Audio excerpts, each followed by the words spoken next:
झुमका गिरा रे बरेली के बाजार में, झुमका गिरा रे। साधना का जो झुमका आज से करीब 56 साल पहले बरेली के बाजार में गिरा था, वो कुछ समय पहले तलाश लिया गया। झुमका गिरा, झुमका गिरा, झुमका गिरा, हाय हाय हाय, झुमका गिरा रे। साल 1966 में इस गाने के लोकप्रिय होने के बाद से ही लोग साधना के झुमके की तलाश में बरेली के बाजार की खाक छान रहे थे। घर की छत पे मैं खड़ी, गली में दिल भर जानी, हंस के बोले नहीं। कई लोग ये भी जानना चाह रहे थे कि आखिर साधना का झुमका बरेली में ही कैसे गिर गया, किसी और शहर में क्यों नहीं गिरा, आखिर उस झुमके का बरेली के बाजार से क्या संबंध था। फिर क्या हुआ? गया फिर झुमका गिरा रे, हम दोनों। क्या बरेली के बाजार से वो झुमका खरीदा गया था? साधना ने 1966 में रिलीज हुई फिल्म मेरा साया में सिनेमा के पर्दे पर आशा भोसले के गाए गाने पर ऐसा शानदार डांस किया कि बरेली और झुमका एक दूसरे की पहचान बन गए। क्या हुआ?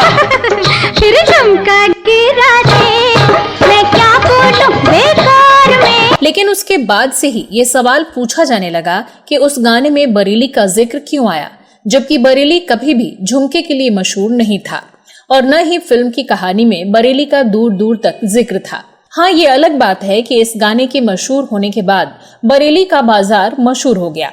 बरेली के बाजार में। इस वीडियो में मैं आपकी दोस्त और होस्ट श्वेता जया इस गाने के बनने की दिलचस्प कहानी बताने जा रही हूँ और साथ ही बताने जा रही हूँ आखिर इस गाने में बरेली के बाजार में झुमका गिरने का जिक्र क्यों हुआ। क्या वाकई उस बाजार में किसी का झुमका गिरा था और जो झुमका गिरा था वो कब मिला? इस वीडियो में जानेंगे और भी बहुत कुछ। बने रहिए हमारे साथ।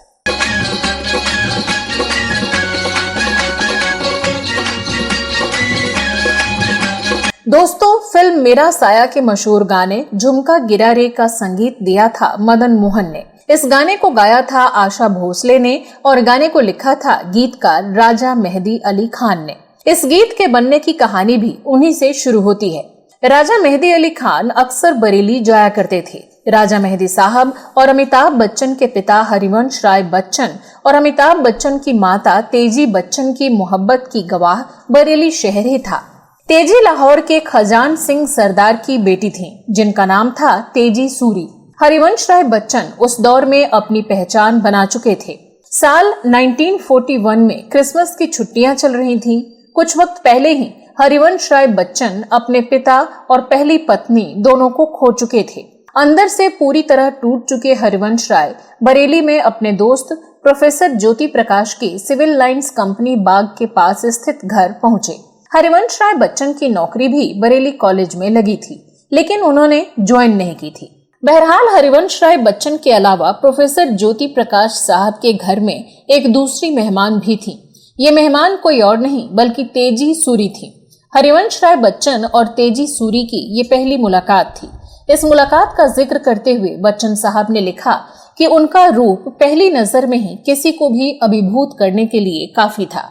बच्चन साहब साहित्यकार थे तो तेजी सूरी भी मनोविज्ञान की प्रोफेसर थी। तेजी की सगाई विदेश में पले बढ़े एक लड़के से हो चुकी थी, लेकिन तेजी इस बेमेल विचार वाले लड़के को अपना हमसफर नहीं बनाना चाहती थी। उन दिनों तेजी की प्रिंसिपल प्रेमा जौहरी थी। प्रेमा बरेली की रहने वाली थी और तेजी के दिल की बात को भी अच्छी तरह जानती थी। प्रेमा के पति प्रेम प्रकाश जौहरी उन दिनों बरेली कॉलेज में अंग्रेजी के प्रोफेसर थे और बच्चन जी के अच्छे दोस्त भी थे। एक तरफ तेजी बेमेल संबंधों से असहज थी तो दूसरी तरफ बच्चन साहब अपनी पहली पत्नी की मौत से आहत थे। इसलिए जौहरी साहब के मन में इन दोनों टूटे हुए दिलों को जोड़ने का ख्याल आया। साल 1941 में 31 दिसंबर की रात को इलाके के नामी वकील रामजी शरण सक्सेना के घर पर 31st का एक कार्यक्रम आयोजित किया गया। इसमें तेजी और बच्चन साहब एक दूसरे के करीब बैठे थे।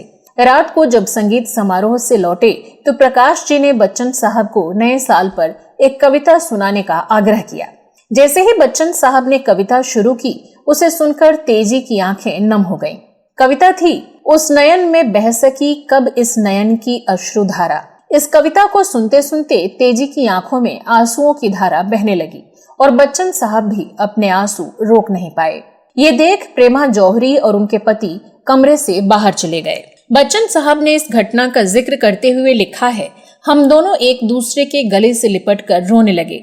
24 घंटे भी नहीं हुए थे कि दो अजनबी जीवन साथी हो चुके थे। नए साल की सुबह में सब कुछ पूरी तरह से बदल चुका था। प्रकाश जी ने दोनों के गले में फूल मालाएं डालकर दोनों की सगाई की घोषणा कर दी।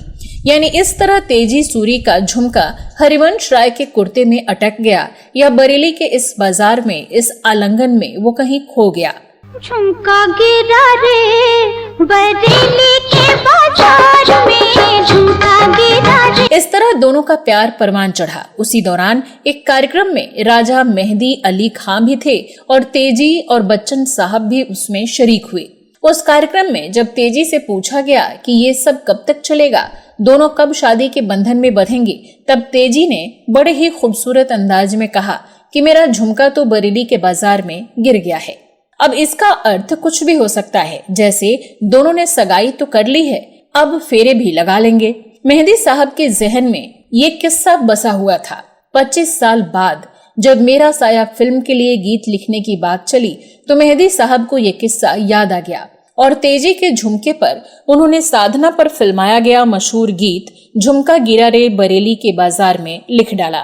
झुमका गिरा, झुमका गिरा, झुमका गिरा, हाय हाय हाय, झुमका गिरा रे। आपको बता दें कि बरेली का प्राचीन नाम पांचाल है और द्रौपदी यहीं की राजकुमारी थी, इसलिए उन्हें पांचाली भी कहते हैं। उन्हें भी झुमकों का काफी शौक था, लेकिन फिल्म में ये झुमका साधना या द्रौपदी का नहीं बल्कि तेजी सूरी का गिरा था, जो बाद में तेजी बच्चन बनी। और इस गीत की कहानी द्रौपदी से नहीं बल्कि तेजी सूरी और हरिवंश राय बच्चन की मोहब्बत से जुड़ी हुई है। इस गाने के सालों बाद सरकार ने इस झुमके की महत्ता को समझा और बरेली में 14 मीटर ऊंचा झुमका लगाकर इस तिराहे का नामकरण भी झुमका तिराहे के नाम पर कर दिया। ये तिराहा लखनऊ दिल्ली हाईवे राष्ट्रीय राजमार्ग 24 पर बरेली शहर के प्रवेश मार्ग पर बनाया गया है। फरवरी 2020 में इसका उद्घाटन किया गया। इस तिराहे पर 2 क्विंटल यानी 200 किलोग्राम का झुमका 14 फीट ऊंचे खंभे पर लगाया गया है। इसे बनाने में पीतल और तांबे का इस्तेमाल किया गया है। ऐसा कहा जा रहा है कि इसकी लागत करीब 18 लाख रुपए आई है। गुड़गांव के एक कलाकार ने इसे तैयार किया है। इसके आसपास 3 सुरमेदानी को भी सजाया गया है। फिल्म मेरा साया के गाने झुमका गिरा रे के 50 साल पूरे होने के सिलसिले में यहाँ झुमका लगाने की पहल हुई थी। बरेली विकास प्राधिकरण भी फिल्म अभिनेत्री साधना को श्रद्धांजलि देने के मकसद से झुमका लगाना चाहता था, लेकिन झुमके पर आने वाली लागत की वजह से उसे उस समय लगाना संभव नहीं हो पाया। बीडीए ने इसके बाद शहर के लोगों से सहयोग मांगा। इसके बाद इंटरनेशनल यूनिवर्सिटी के मालिक डॉक्टर केशव अग्रवाल ने झुमका लगाने की जिम्मेदारी खुद पर ली और झुमके को लगाया गया। तो दोस्तों, ये थी बरेली के बाजार में झुमका गिरने की कहानी। आप इस गाने के बनने के बारे में क्या कहना चाहते हैं? इस बारे में अगर आपके पास कोई और जानकारी है तो आप कमेंट बॉक्स में अवश्य लिखें। ये वीडियो कैसा लगा ये भी बताइएगा। इस वीडियो में बस इतना ही।